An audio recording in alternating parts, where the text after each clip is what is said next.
Mereka-mereka yang akan menggelar demonstrasi pada tanggal 24 Juli ini adalah para pengkhianat yang ingin Indonesia lockdown, merekalah yang ingin agar Bali lockdown lebih lama. Mari kita belajar dari Singapura, tetangga dekat kita yang sudah mencapai herd immunity, mereka siap hidup berdampingan dengan COVID-19. Warga Singapura yang sudah divaksin, dapat kembali berkumpul dan bekerja, wisatawan asing boleh masuk ke Singapura, dengan syarat sudah divaksin, dan dinyatakan negatif COVID-19. Apa yang dilakukan Singapura untuk mencapai herd immunity? Mereka menerapkan protokol kesehatan, agar jumlah pasien COVID-19 tidak melebihi kemampuan rumah sakit untuk merawat pasien, sehingga korban meninggal dapat dikurangi.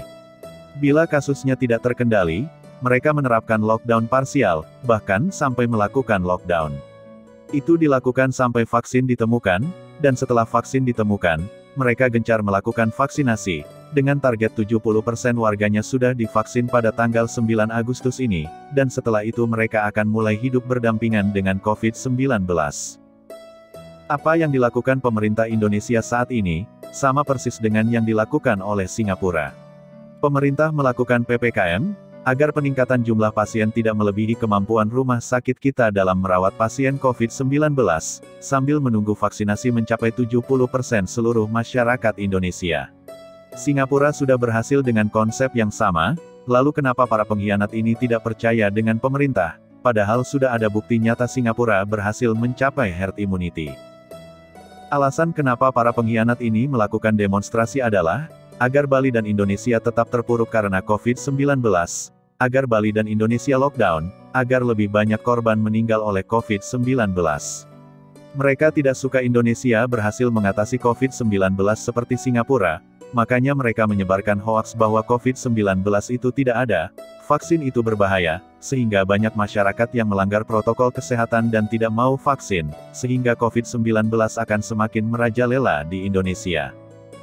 Bayangkan jika para pengkhianat ini demo di Pulau Bali, jika yang demo 10.000 orang saja, dan setengahnya terkena COVID-19, itu berarti 5.000 orang, sementara kamar isolasi di rumah sakit di Bali hanya 2.000 tempat tidur. Artinya ada 3.000 orang yang tidak bisa dirawat, itulah yang akan membuat Bali di lockdown, itulah yang akan membuat Bali menjadi zona hitam, itulah yang akan membuat banyak korban meninggal di Bali, itulah yang akan membuat citra Bali di nasional dan internasional menjadi buruk.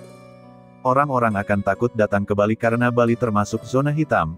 Orang-orang akan takut datang ke Bali karena warganya tidak menerapkan protokol kesehatan dan tidak divaksin. Itulah yang akan membuat pariwisata di Bali semakin hancur. Karena itulah mereka-mereka yang akan berdemo adalah para pengkhianat yang ingin Bali semakin hancur, yang ingin Indonesia semakin hancur. Lalu solusinya apa? Mari kita ikuti program pemerintah. Karena apa yang dilakukan pemerintah, sudah terbukti berhasil di Singapura. Kenapa kita meragukan program yang sudah berhasil di negara lain? Setelah 70% masyarakat Bali divaksin, dan jumlah kasus COVID-19 menurun, kami mohon kepada pemerintah daerah, untuk berkomunikasi dengan pemerintah pusat.